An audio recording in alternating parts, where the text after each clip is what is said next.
बच्चों आज हम कक्षा 12 केमिस्ट्री में जो यूपी बोर्ड 2025-26 कक्षा के लिए महत्वपूर्ण है कार्बोहाइड्रेट पढ़ाएंगे। कार्बोहाइड्रेट जैव अणु जो लेसन है उसमें दिया हुआ है। कार्बोहाइड्रेट होते क्या है, कार्बोहाइड्रेट मीन्स होता क्या है। कार्बोहाइड्रेट का अर्थ है हाइड्रेट ऑफ कार्बन। ये बना होता है हाइड्रेट ऑफ कार्बन, अर्थात इसमें कार्बन के साथ हाइड्रेट मीन्स जल लगा होता है, तो वही अनुपात होता है कार्बोहाइड्रेट में हाइड्रोजन और ऑक्सीजन का जो जल में होता है। जैसे ग्लूकोज, ग्लूकोज का सूत्र क्या है C6H12O6। तो इसमें 6 कार्बन है और 12 हाइड्रोजन है, तो इसको अगर हम डिवाइड करेंगे तो 6×6=12, यानी 2:1 ऑक्सीजन का अनुपात आता है। तो कार्बोहाइड्रेट में हाइड्रोजन और ऑक्सीजन का अनुपात वही होता है जो जल में होता है। अब हम देखेंगे कि कार्बोहाइड्रेट जो होते हैं ये जैव अणु वाले लेसन से आते हैं, और कार्बोहाइड्रेट का अन्य उदाहरण है जैसे फ्रक्टोज। फ्रक्टोज का भी सूत्र होता है C6H12O6। कार्बोहाइड्रेट की परिभाषा क्या है, कार्बोहाइड्रेट जो होते हैं वो पॉलीहाइड्रोक्सी एल्डिहाइड होते हैं या कीटोन होते हैं जो जल अपघटन करने के पश्चात पॉलीहाइड्रोक्सी एल्डिहाइड और कीटोन ही देते हैं, उन्हें हम कार्बोहाइड्रेट कहते हैं। कार्बोहाइड्रेट का एक सामान्य सूत्र होता है, सामान्य सूत्र कार्बोहाइड्रेट का है CxH2O/Y। यह है कार्बोहाइड्रेट का सामान्य सूत्र। अब हम आते हैं कि कार्बोहाइड्रेट को किन किन श्रेणियों में बांटा गया है, यानी वर्गीकरण क्लासिफिकेशन ऑफ कार्बोहाइड्रेट। कार्बोहाइड्रेट का जब वर्गीकरण करते हैं तो कार्बोहाइड्रेट को मुख्य रूप से 2 भागों में बांटा गया है। कार्बोहाइड्रेट मुख्य रूप से 2 भागों में बांटा गया, कौन कौन से। पहला है शुगर यानी शर्करा, और दूसरा है नॉन शुगर या अशर्करा भी हम कह सकते हैं, अशर्करा। तो शर्करा को फिर देखा गया कि इसके कौन कौन से गुण होते हैं।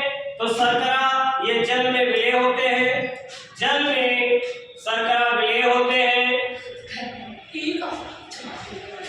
दूसरा है आपका वे जल में विलय होने के साथ में स्वाद में मीठे होते हैं, स्वाद में मीठे होते हैं जो शर्करा होते हैं।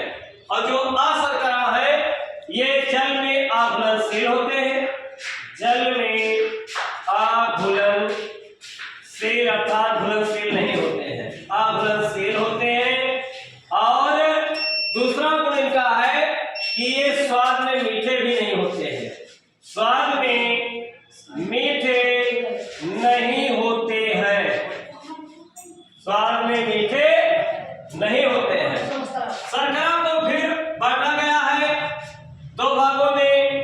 पहला है मोनोसैकेराइड, मोनोसैकेराइड, और दूसरा है ओलिगोसैकेराइड, ओलिगोसैकेराइड।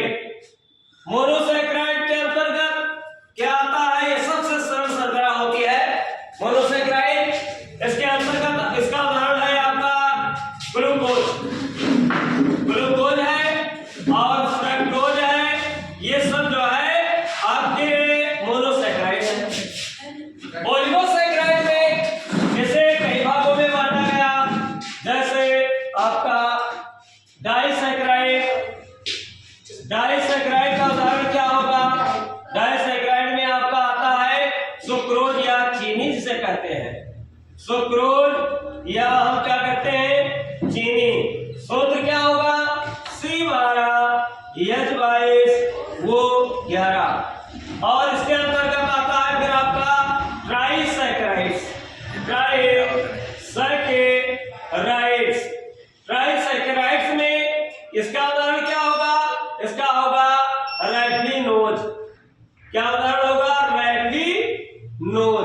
सूत्र क्या होगा?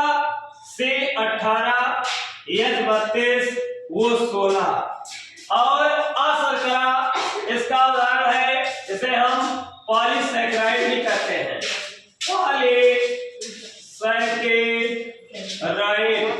पॉलीसैकेराइड में इसका उदाहरण आएगा आपका स्टार्च, जिसका सूत्र होता है C6H10 वो 5 और सेलुलोज, दोनों का सूत्र समान है, सेलुलोज ये भी सूत्र रखता है C6H10 वो 5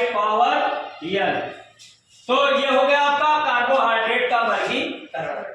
कार्बोहाइड्रेट में हम लोग इसके अंतर्गत सबसे पहले मोनोसैकेराइड का जो भाग है वो क्या है? ग्लूकोज। ग्लूकोज के बारे में आज हम लोग स्टडी करेंगे। 18 फरवरी से एग्जाम है, तो उसमें आपका ग्लूकोज जैव के अंतर्गत आएगा। ग्लूकोज को और हम किस नाम से जानते हैं? ग्लूकोज कह लीजिए, या इसमें एल्डिहाइड समूह होता है तो इसका नाम है एंडोहेक्सोज, और इसका एक दूसरा नाम है डेक्सट्रोज। ये डेक्स्ट्रो रोटेटरी होता है, तो डेक्सट्रोज भी इसको कहा जाता है।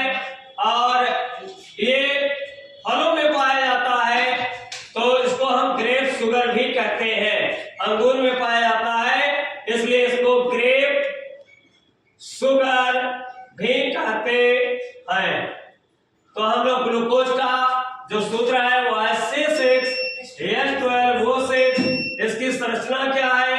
CHO CHOH power 4 CH2OH। इसके बारे में हम लोग स्टडी डिटेल में करेंगे आगे की कक्षाओं में, अगली जो है क्लास में। तो तब तक आप लोग इतना जो है क्लासिफिकेशन ऑफ कार्बोहाइड्रेट इसका अध्ययन करेंगे।